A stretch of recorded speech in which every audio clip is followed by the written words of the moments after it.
Une bougie pour chaque victime de la pollution de l'air. L'an dernier, 1700 personnes sont décédées prématurément dans la métropole lilloise, selon l'agence Atmo qui mesure les émissions.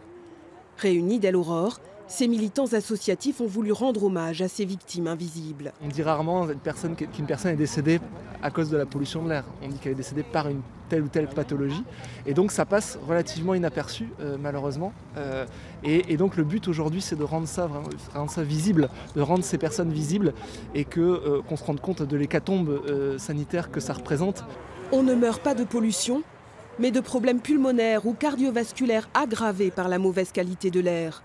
Et dans la métropole lilloise, les militants l'ont rappelé, la situation est mauvaise.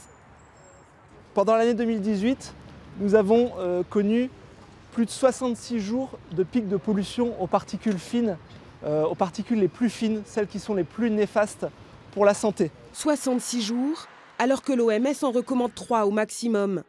Des mesures indépendantes révèlent même une pollution supérieure. L'air serait mauvais 2 jours sur 3.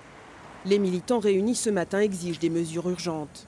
La limitation du trafic routier dans la ville, parce qu'en fait on est une ville où il y a encore axé sur la culture du tout voiture. Ensuite, la limitation des émissions en fait, par le chauffage, parce que ça représente quand même 40% des émissions de particules fines. Voilà. Ces citoyens espèrent trouver un écho à l'intérieur du siège de la métropole lilloise. Le premier séminaire sur la santé environnementale s'y déroule toute la journée.